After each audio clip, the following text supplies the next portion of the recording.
free money. Who doesn't love the idea, right? Right. But what if it actually backfired? Backfires. How so?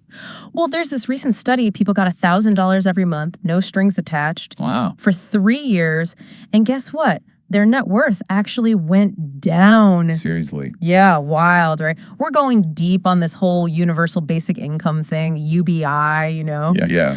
And this study, the results were, well, not what a lot of people expected. Yeah, I bet. It really makes you think twice about some of those big UBI promises. Exactly. We've got this Substack writer, the Appalachian Gorilla. They've got some really interesting takes on this whole thing. Oh, yeah. I've heard of them. They don't hold back. Not at all. So UBI, the basic idea is everyone gets a set amount of money, regular payments, just for existing, no need to work for it. Right. It's supposed to solve a whole bunch of problems. Poverty, inequality, all that. Yeah. Sounds good on paper, but then you have experiments like this one. Yeah. $1,000 a month. That's life-changing money for a lot of folks.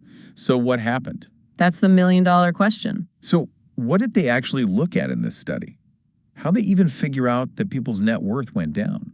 They tracked a bunch of different things: assets, debts, savings, the whole 9 yards. Okay, so it wasn't just about how much money they were making. Nope, they were looking at the big picture, overall financial health. And even with that extra cash coming in, people weren't necessarily making smart choices, at least for the long haul. So even with an extra $1,000 a month, people weren't really getting ahead. Seems not. And the Appalachian Gorilla, they point out that the study itself has gotten some criticism for its methods, but even still, the findings are pretty hard to ignore. For sure. You'd think giving people free money would mean, well, they'd be better off financially. You'd think so, right? But the Appalachian Gorilla, they really hone in on how people were actually spending that money. So it's not just about having money. It's about what you do with it. Exactly. And according to the Appalachian Gorilla, a lot of it wasn't going towards paying off debt or investing or anything like that. Where was it going then? Think more like restaurant meals, streaming services, gadgets, that kind of stuff. Interesting. So more about immediate gratification than, planning for the future. Exactly. The Appalachian Gorilla called it mental accounting. Like we treat money differently depending on where it comes from. Makes sense. I know I'm more likely to splurge if it's birthday money, compared to my paycheck. Totally. But did the study actually say what specific things people were buying? They did. And that's where the Appalachian Gorilla digs deep into that research paper, highlighting the difference between how much went to those, let's call them lifestyle purchases, versus things like paying down debt or saving. So basically, people were using the money to live a little larger in the now, but maybe not setting themselves up for a more secure future. That's the gist of it. Yeah. And the Appalachian Gorilla argues that this short-term thinking, it might actually be made worse by how UBI is set up. Okay, so how does that work? How does the way UBI is set up maybe make that short-term thinking worse? Well, the Appalachian Gorilla, they've got this analogy.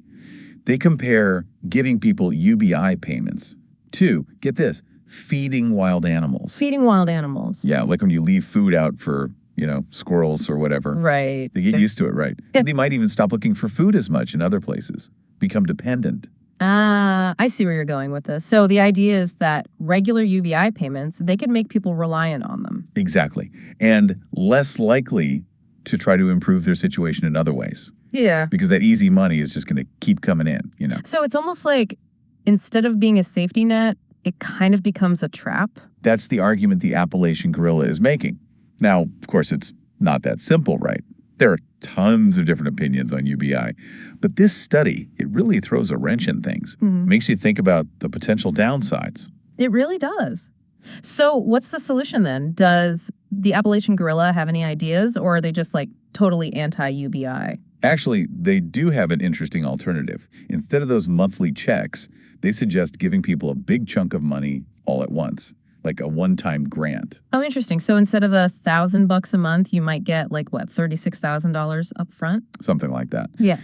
Their thinking is it might give people more freedom to make a real impact on their lives. Break out of that cycle of poverty. Yeah. I mean, with that kind of money, you could maybe start a business or pay off a big chunk of debt. Right. Things that could have a much more lasting effect than, just having a bit more cash each month to spend on whatever. Huh. That's a really interesting way to look at it. It really makes you question the whole structure of social safety nets. Are we really helping people in the long run, or are we just kind of putting a Band-Aid on the problem. Yeah, it's like, are we empowering people to become self-sufficient, or are we accidentally making them more dependent?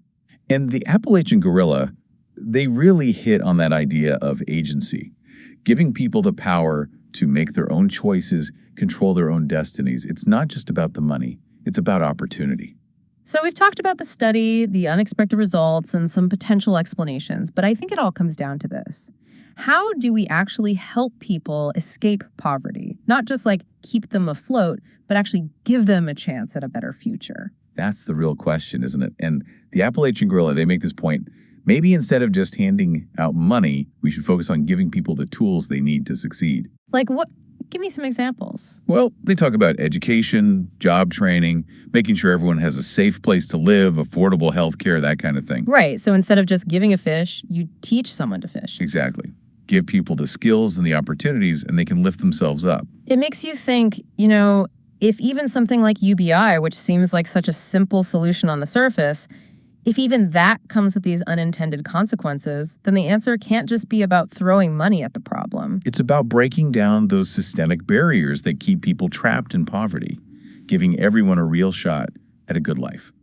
This whole conversation has really been eye-opening. I mean, we started with this one study about UBI, but it feels like we've uncovered something much bigger here. For sure. It makes you question everything. Like, what are we really trying to achieve with these social programs? Are we really helping people in the long run? And are we doing it in a way that actually empowers them, or are we accidentally making them dependent? It's a lot to think about. It really is. But that's the point of these deep dives, right? Yeah. To challenge our assumptions. Look at things from different angles. Exactly. So, to everyone listening, we want to hear from you. How do we create a society where everyone has a real chance to succeed? It's a conversation we all need to be a part of. Thanks for joining us on this deep dive. Free money!